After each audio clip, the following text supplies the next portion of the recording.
Today, we're going to be reacting to Jake Paul's brand new opponent, Hasim.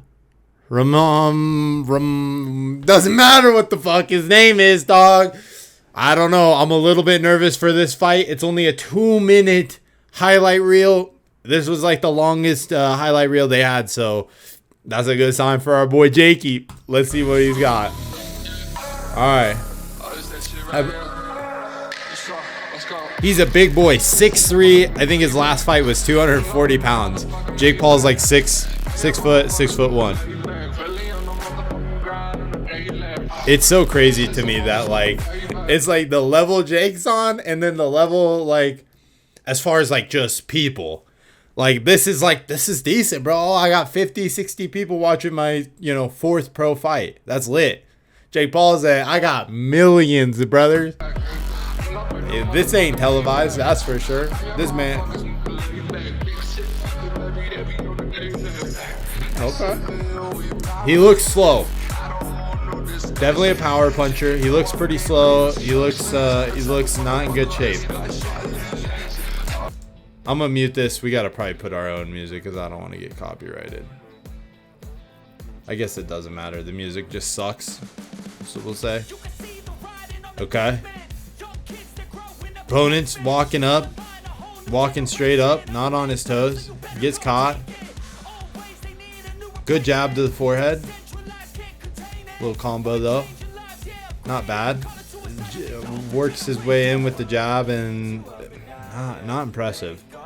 He is 12-1 and he just came off his first loss ever.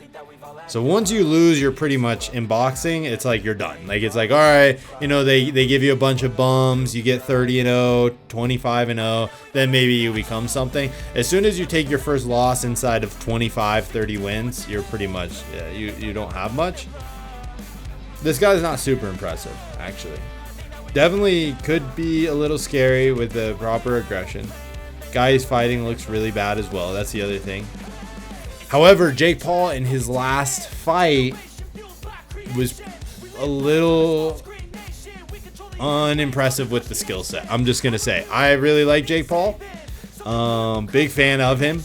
I think he's a really good boxer. I think his last fight was impressive in the sense that he got cut on the forehead and was able to keep going, because that shows just like the heart and will of being able to get hit with something that you'll never get hit with again and being able to still recover and get that knockout. But I think the skill, the technique was a little underwhelming from like the fight before with Tyron Woodley to the second fight, but still will be good. So this guy's a power puncher. I don't know how he lost his last fight, so I'm wondering, does he have a chin? How will he do when there's millions of people cheering his name? All right, guys, but yeah, so I'm going to say it was pretty underwhelming. He doesn't look super good. I think Jake Paul, I think if this guy has a chin, which I don't think, I think maybe he survives 5 or 6 rounds. He's also, so the thing we got to remember is this guy's going to be cutting a lot of weight. Now imagine dropping in, 4 weeks, 5 weeks away. He's going to be dropping like 30 to 40 pounds. That's like 3 or 4 pounds a week. That's a lot. That's a lot of weight to be healthy and be performing at your top and also cutting that hard. So his training is not going to be as intense. He hasn't been training as hard because he hasn't had a fight. He hasn't been getting ready for a fight. He's coming off of a loss. That's going to be a big, like, underwhelming thing. And he hasn't been training to fight Jake. Now, Jake hasn't been training to fight him, but Jake has been training to fight somebody very similar to him. And it's going to be this guy's first big fight. There's going to be a lot of nerves. He hasn't fought in front of a crowd like this.